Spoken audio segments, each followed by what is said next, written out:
Hello everybody, this is Nueva and you're tuned into Radio 1 FM 91. Today we've got a special show lined up for you guys. It is so special, it's not even funny how special this is. We are talking to the one and only Troy McLawhorn from Evanescence, from Cedar, from The Dark Days, from Still Rain, and Double Drive, and for all the rock lovers in Pakistan, I think those names just kind of get your goosebumps rising and your heart pumping much faster than it normally would, like it is for me. Troy, thank you so much for being on the show with me, man. Yeah, no problem. It's Dark New Day, by the way. Dark New Day, yes, sorry. Yeah. My bad. I'm just overwhelmed right now, so you've got to, give me that much. Okay, so firstly, when you hear, I generally start off the show with international rock stars. When you hear of the word Pakistan, what's the first thing that comes to your head? Pakistan. I don't know. For some reason, it makes me think of hot and desert, maybe. Okay, so you've got your geography slightly wrong. We've got a little bit of desert, but we've got a lot more to offer. So, but when you think of a Pakistan, when you think of this desert, and when you think of hot, do you think there'd be people loving your music as much as we've got to love your music in the last some 10 odd years? I think it's great that with the internet. And the way communication is nowadays, that it's the music is out there for anyone to listen to, and I think it's in a way made the world smaller. It's great that people from we actually toured in the Middle East on the last tour, and we got to see some really great places, and we have a lot of Pakistani fans on, Facebook and, our websites. And, I think it's great the way the internet's made the world smaller and everyone can discover American music, or Americans can discover music from other places too. Yeah, and just only 15 years ago, it was so difficult to find music. Napster came around, and even then, it was so difficult to find good music. Now, anybody who throws anything out there, it's almost so easy to access. So, tell me, how did music start for you when you were a young boy growing up in North Carolina, and how did you end up discovering music for yourself, especially rock music? My family was. They were immersed in music as a kid. I always remember hearing music around my house, and my grandfather played guitar, and my dad played guitar. My other grandfather, my mom's dad, he actually sang in a religious, a gospel band with his brothers and sisters, and they recorded an album. So. They didn't. They just did it for fun. Yeah. But I was always surrounded by music, and I remember early on, my mom was she was a really big Elvis and Beatles fan. That was her era that she grew up in. All mothers are. And so I knew all the Elvis songs and all the Beatles songs. I heard them all the time. The Rolling Stones and.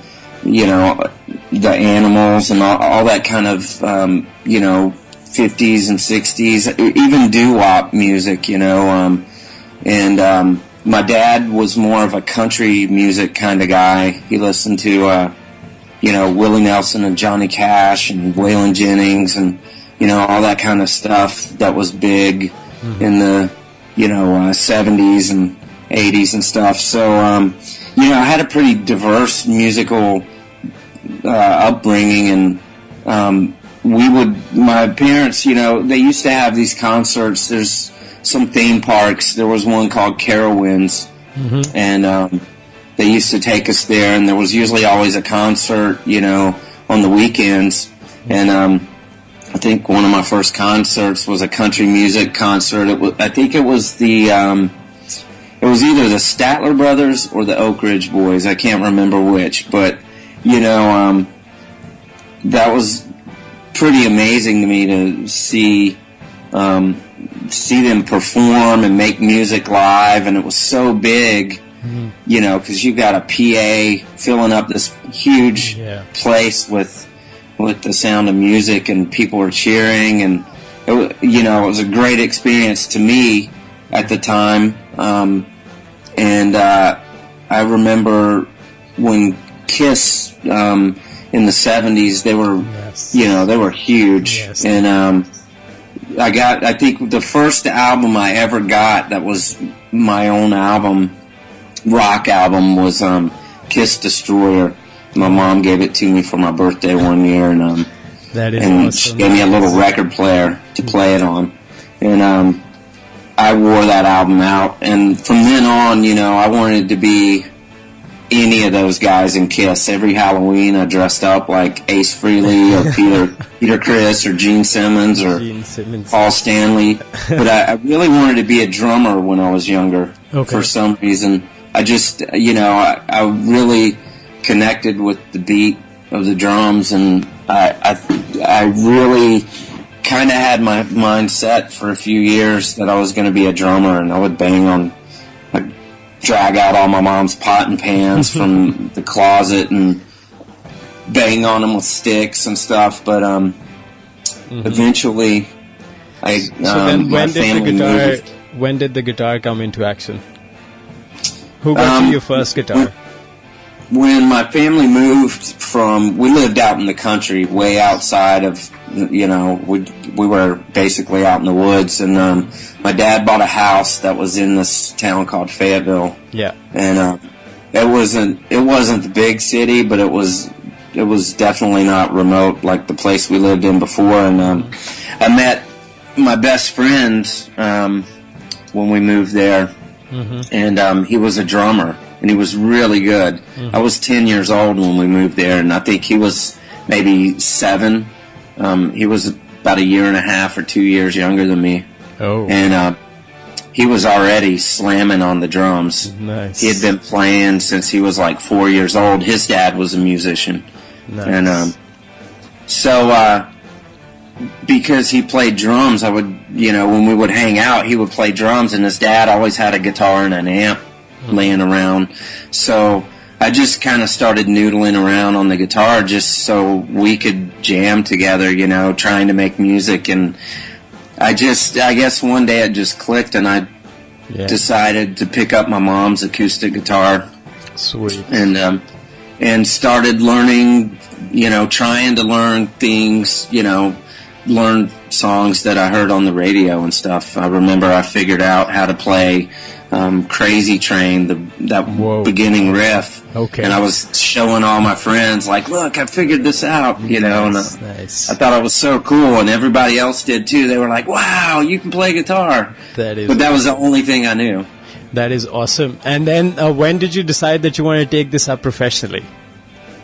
Like, make money out of this back in those days? Well, I mean, I think from the very beginning I wanted to do that, but I just didn't know how to make it happen, and it fell into place randomly. After I graduated from high school, I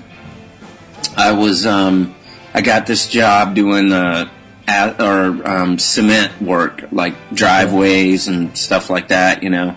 And laying concrete.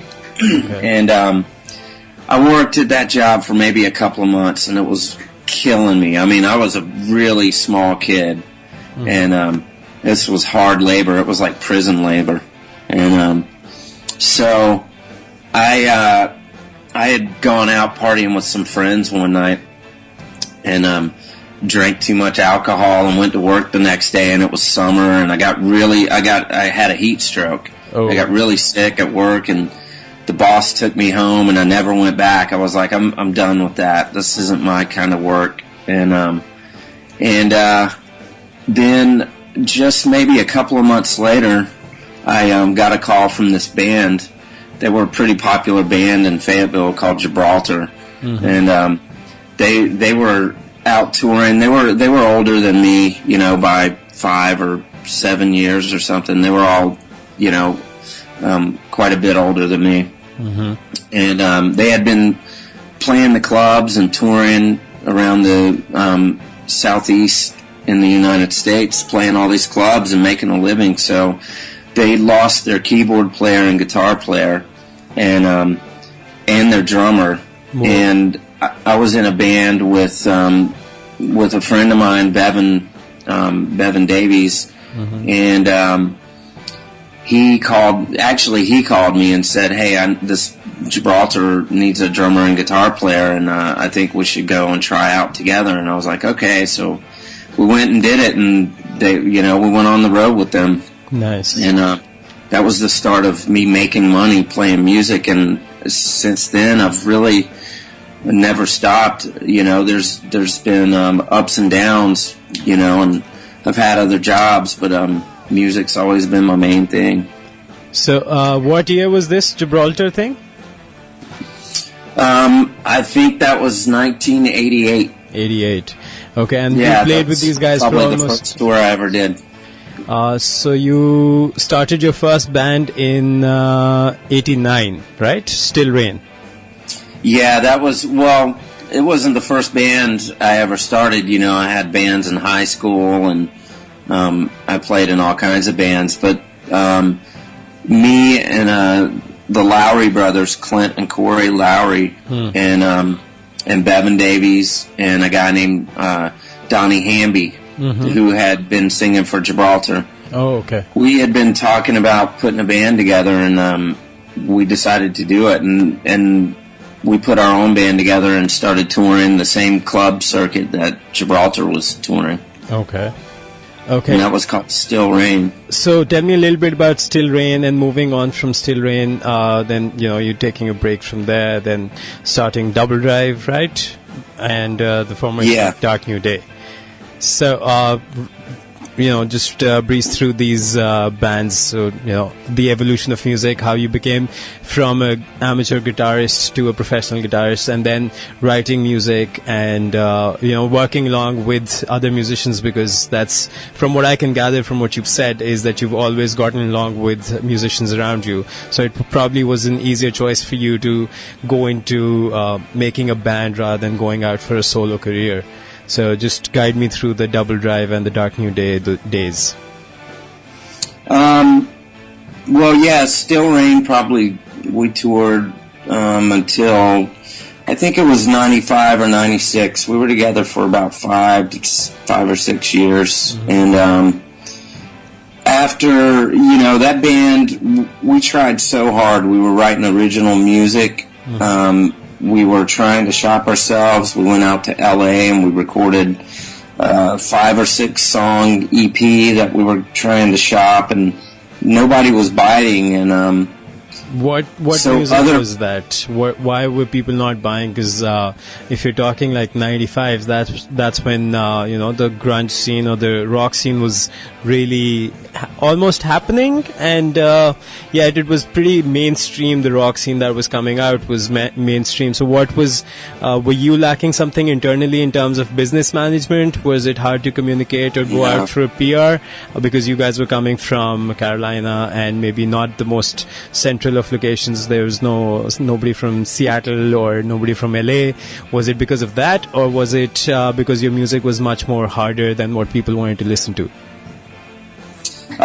Actually, I think the problem with Still Rain at the time was that we were caught in that extreme shift in music. We grew up in the 80s, and you had, on one hand, you had the kind of metal that was coming out in the 80s was Metallica and Judas Priest and Iron Maiden and Dio and that kind of stuff. But on the other hand, you had Motley Crue and stuff like that, Winger and all these other kind of what they call hair bands, which I still really like that music. I grew up with it. I love that music. I grew up with that stuff, man. I don't deny that kind of music at all. I loved it back then, and every time I listen to it, it's like a memory for me. It takes me back to being in high school or junior high or, whatever. Back in the times when you can be angry and not be bothered about it. Well, yeah. Well, I just choose not to deny my past, my musical past. I think the '80s bands get a bad rap, but I think that was the problem with Still Rain. We were in a place where we were kind of confused musically, and we were trying to go in a heavier direction, but we were all five of the people in the band were working together, and I think there was a certain amount of compromise because it was very democratic the way we did things. So, there were people wanting to go heavier, there were people that wanted to go more pop, and people that wanted to just play straight up AC/DC rock, and it was I don't think that we didn't have a leader, and I think that might have been part of the problem. The music was confused, and people at the record labels, I think, didn't get it. They didn't see the direction, and I think they were right in a way. I listen to Still Rain songs, and I think they're good, but I don't think they're... they could probably make 5 different albums out of those songs instead of one album. Yeah, well, and we could have each done something completely different if we had done it separately. Yeah. I think we all had our own idea of what we thought good music was at the time, so... And you guys were young, so you guys were experimenting. This is the first time you were out there in the market, so you needed to have that exposure. You needed that projection to know, to look deeper inside yourself, to find out what you want to bring out to the market instead of just playing music for yourself. And I'm assuming that's when you decided to work with Double Drive and the formation of Dark New Day, because that's when you signed... Actually, I think, you said something about looking out into the market and seeing what was going on out there instead of, trying to please yourself. But I think that was part of the problem with Still Rain, was that we got to a point where we were so eager to get a record deal and get something going that we were trying to sound a certain way instead of being ourselves. Yeah, that's what a lot of artists face in the beginning, because they just want to make the sale, so they would probably even do a pop track just to get a record deal. Right. I mean, after 5 years of eating tuna sandwiches, and I know the feeling. Starving on the road and barely surviving, riding in a van, sharing a bed with another guy because you can only afford 2 hotel rooms for the whole band and crew, it wears you down, and you're like, okay, well, let's try a different thing, and you keep trying different things, and then you start to say, well, this is what they want, so let's give them that, and I think it's a good thing that we all decided to disband and try other things, because it really helped each one of us find out who we really were. Yeah. So then came the day of the Dark New Day, right? Yeah. And you got a deal with Warner Brothers. Well, no, actually, Double Drive. Yeah, Double Drive and Dark New Day. I'm just gonna, Yeah. So actually, we the members of Dark New Day actually met in those years during Still Rain, because me and Corey and Clint were in Still Rain. Brett Hessla was in a band called Wanton Rut, and The Divine, and Will Hunt was in a few bands, and we all met in those clubs that we played, and some of the clubs had 2 stages, and we would be playing in the same club on the same night. One band would finish and the other band would go on right after them, and we really got to know each other well back in those days, and that is kind of where the spark came from. And years later, Corey started talking to Will and me about doing a project, and his brother Clint, but Clint was in Seven Dust, so it started out as kind of a side project for Clint, but he ended up coming on board full time, and we made a go at it. And so what was the musical direction here that you thought that you have evolved into from your evolution from Still Rain? Which direction was Dark New Day going into, and how much of an input in the creative process was coming from you? Well, Dark New Day was kind of one of those projects where Double Drive was over. Mm-hmm. I was looking for something to do, mm-hmm. and I was really driven, and I had been writing a lot of stuff with Double Drive. Me and the singer were the main songwriters in that band. Nice. And so I felt more confident in Dark New Day than I ever had as a songwriter, because I had been the only guitar player in Double Drive, and the main music writer, mm-hmm. and my confidence was up. So I was really excited about Dark New Day. I was excited to play with Corey and Clint again, mm-hmm. and also to be in a band with Will. Mm-hmm. And we didn't find Brett until later in the process. We wrote a bunch of the stuff from the first album. About maybe a third or a quarter of that stuff was written before we found Brett. Oh. We were having trouble finding a singer for a while, mm-hmm. but when we found Brett, it clicked, and then we got together, and we were very prolific during that time. We were writing so much music. I mean, there's songs that we wrote for the first album that never ended up coming out that are great songs. Mm-hmm. But the direction, we didn't even talk about what kind of music we thought we wanted to do or what direction we wanted to do, because we were all so excited just to get together and see what happened. It was really more of an experiment. Okay. When it first started up, it was me and Corey and Will down in Orlando. Clint was on tour with Seven Dust, and we didn't have a singer yet. So it was just the three of us, and we wrote a few things. One of the first songs that we wrote was Taking Me Alive, which is the first song on the first album. And, we got into this rehearsal space. We set everything up, and we made a few noises, and everybody's messing around. And we just looked at each other, and Will said, he looked at me, and he said, well, show me your heaviest riff. And I played the beginning riff to Taking Me Alive, and that that was the first thing that we wrote. And I felt like for the first time in a band where you belong, that I felt really like I wasn't stifled creatively. Like everybody was open to hearing my ideas. And they mutually respected you as well, so you could just very conveniently throw out your ideas, and they understood what you were doing, and they just played along, and you'd do the same out of respect for them. Because musically, I'm assuming those guys were people that you respected and kind of liked playing around with. Absolutely, and it just clicked so well.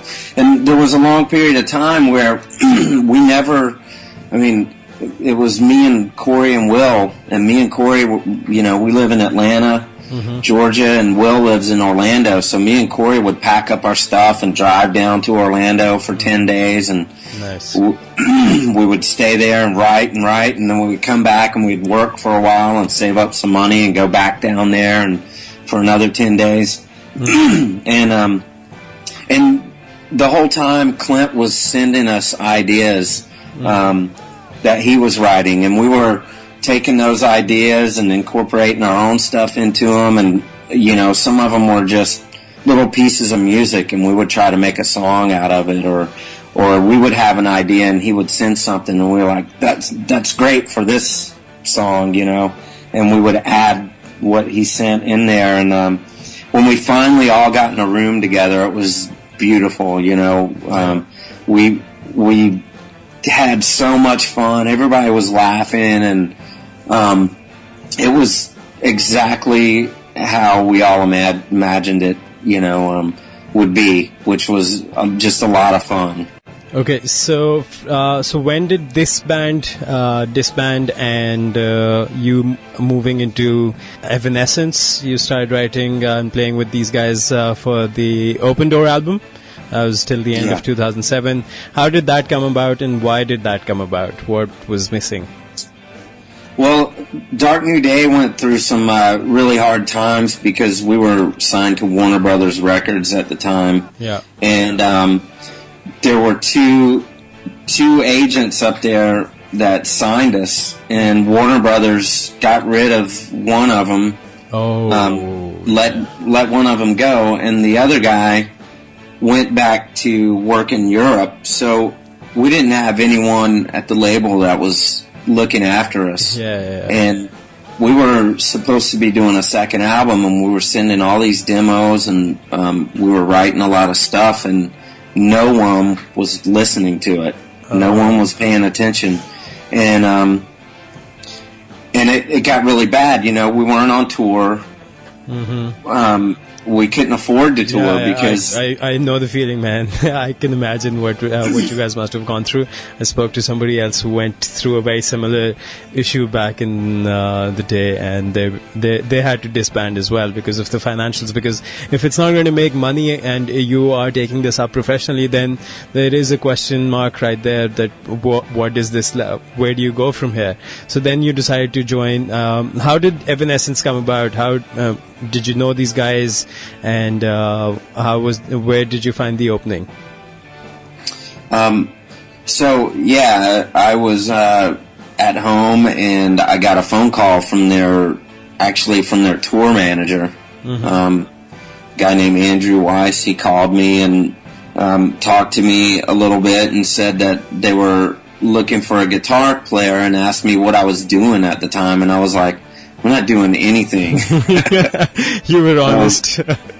I was like, I'm definitely interested because, I had been to Miami and I was doing construction work because I couldn't find any work in Atlanta. It was bad. I lived away from my family for like a month or two, and I wasn't even playing music. I was building a mall in Miami, so that was a really bad time, and so when I got that call, it was pretty fantastic. I was very excited, and so I got the next phone call I got was from Evanescence manager, and we talked about the details, and then I talked to Amy Lee, and she was like, "Oh, I'm getting married tomorrow, and I just wanted to touch base with you because it's a crazy week."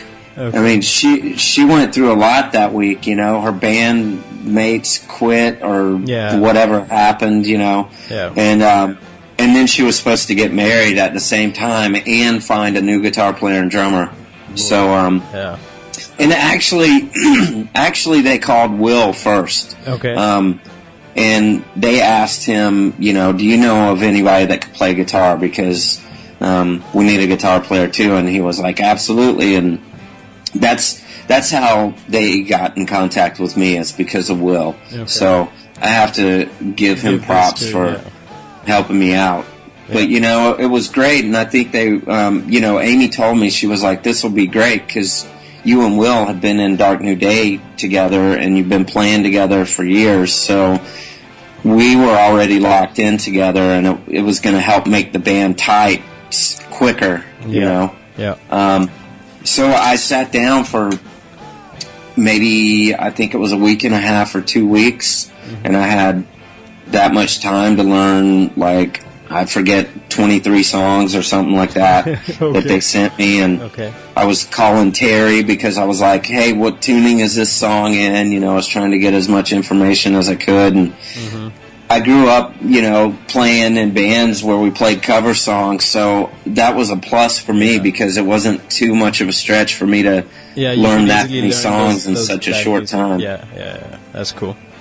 So how was working with Amy and, getting back with Will, and, how was the new band lineup for you? It was, when I went down to Orlando to rehearse before our first couple of shows. Yeah. I was a little nervous, but it was great that me and Will were doing it together. So I didn't feel like the odd man out. I had a partner in crime, but we got together and we started playing. It wasn't too rough at first because me and Will did our homework, and we worked on things, and Amy was great. Terry, everybody was really very supportive and really nice, and it went really well. It was pretty quick, and the next thing you know, we did 2 shows. Yeah. The first show, I believe, was at Rock on the Range. Yeah. And that was our first show with Evanescence, and then we played one more show. I can't remember where that was, and then we flew to Europe and started a European tour. I mean, it was pretty cool for me because I'd never been to Europe until that tour. Yes. I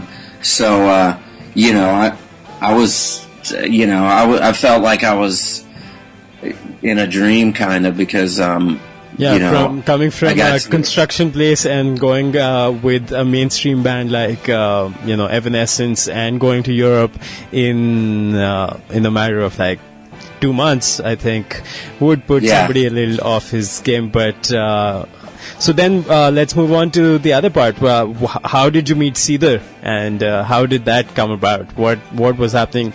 Evanescence sounds like such a great band for you to be a part of, especially with Will there. What happened with Seether, and especially these guys are from South Africa, aren't they? Yeah, they're from South Africa, and I actually met them during my time in Double Drive because Double Drive toured with Seether, and we opened up for them, on a tour, and we all got along really great. And our band Double Drive, we had like maybe one crew guy. I didn't have a guitar tech or anything, so we were loading our own gear, and we were driving in a van with a trailer, and changing our own strings and doing it, doing the whole thing. And the Seether camp, they were really cool. Their crew guys were helping us out, and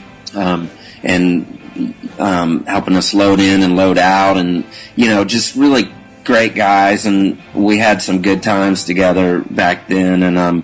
And so when Dark New Day got together, we also toured with Seether, and at the time Sean and Amy were dating, and she had come out to spend like a week with Sean on the road while Dark New Day was on tour with Seether. So that was kind of our first introduction. She saw us play a few times, and I think that might have helped in me and Will getting that gig, because she had seen us play. And from what I've heard about Seether, these guys are nice people.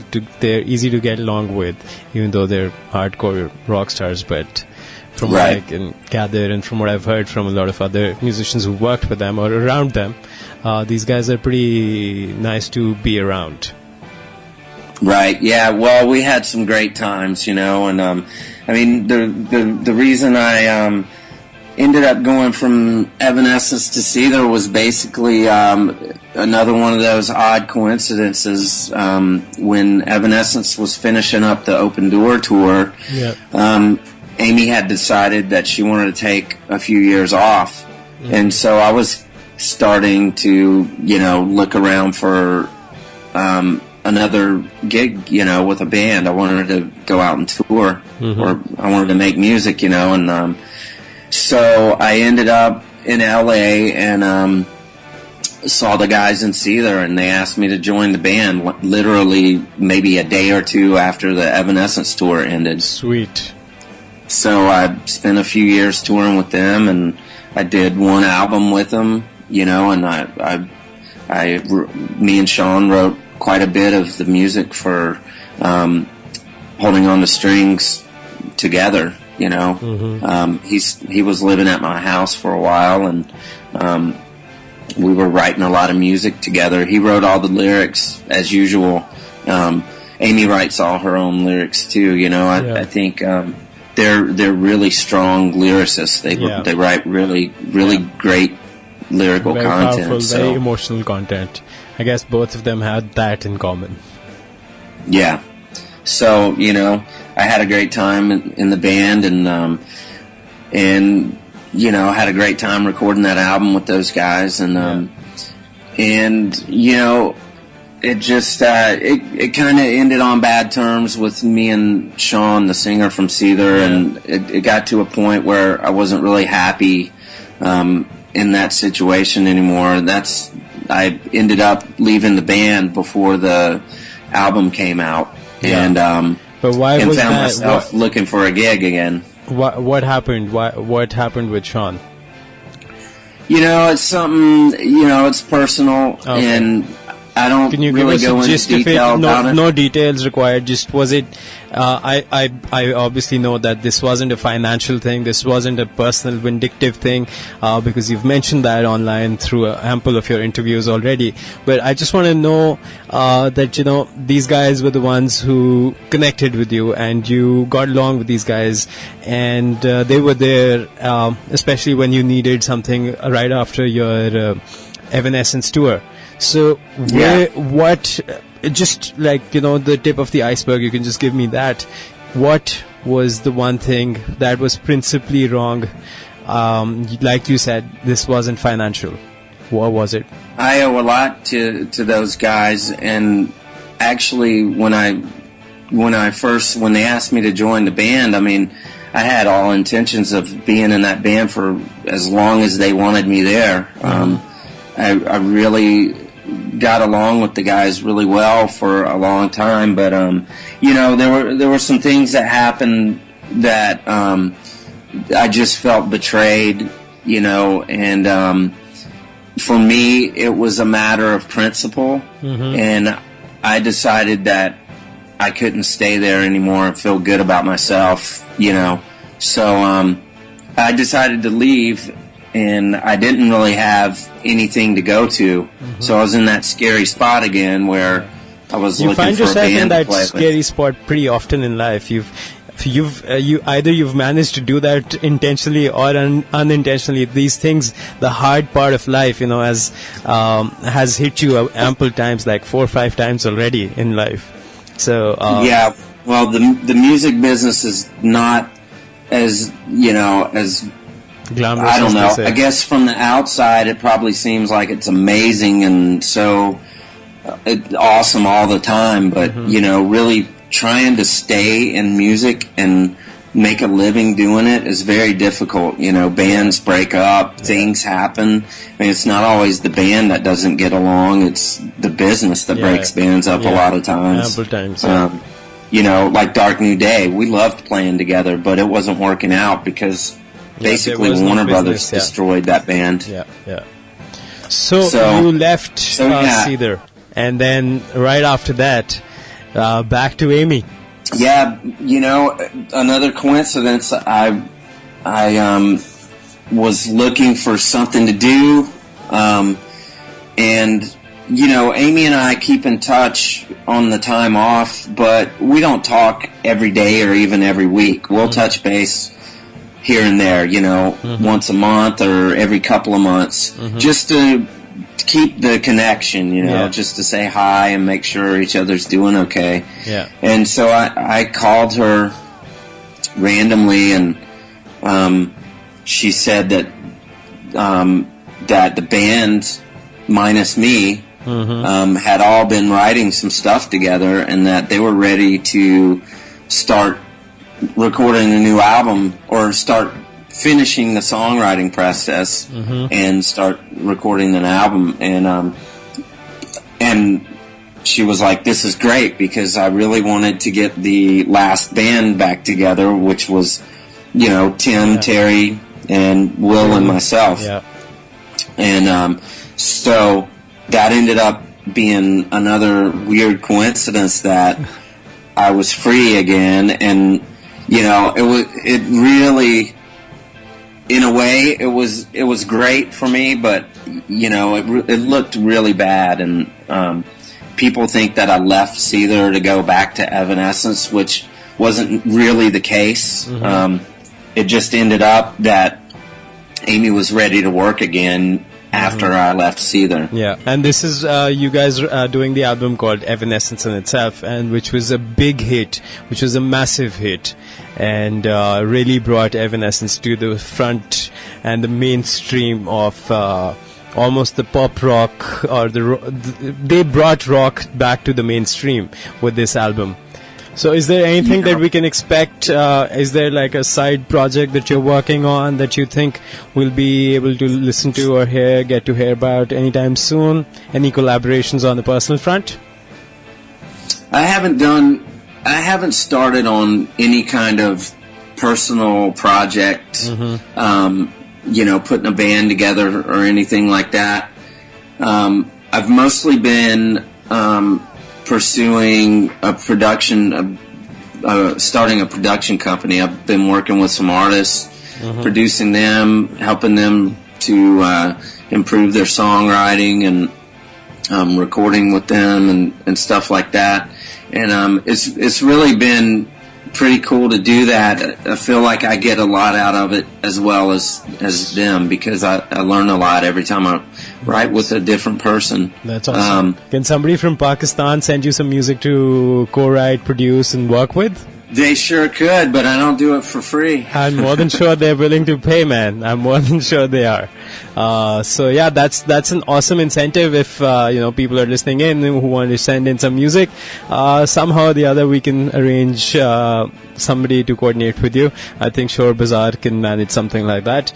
But okay, so now gathering the whole interview so far, from Gibraltar to Amy to Evanescence to Seether to Dark New Day. You've seen the ups and downs of business. You've seen how the industry can actually create or decreate music or bands. Is there something that you'd like to say to the musicians in Pakistan or musicians around the world, especially rock musicians, because these guys are very emotional. These guys actually believe in rock music. That is the only reason why they pursue rock music as a career, because otherwise there's always the more mainstream pop genres to go after. But what would you say to the people who are listening to you and who aspire to be where you are today, or aspire to be in similar shoe as you are? What's the lesson that you've learned in life playing rock music in the last 20 odd years? Well, I think the most important aspect of music in general, whether you play rock, country, pop, whatever it is to be true to yourself. And for sure. I think you make the best music when you're being true to yourself, when you're coming from the heart and being honest. I think that's why sometimes things don't work out. Like I was saying with Still Rain, we got to certain points where we were trying to appease the record labels and compromising what we really thought was, what our sound was. But when you do that, I think people can see that, and it doesn't translate. So I would say, the most important thing you can do is just be true to yourself, and hang in there. It can be tough, but it usually pays off in one way or the other. And you also have to be able to see when something isn't working out. I mean, I've had to do that, I've had to bail out. I've had to change my life completely at times to make things work. So, you have to keep your eyes open, and you have to try to see the things that are right in front of you and make sense of it. Brilliant. Okay, so that was a very thought-inspiring, awe-inspiring sort of lesson. I think only rock musicians have that sort of a depth because they've lived the life.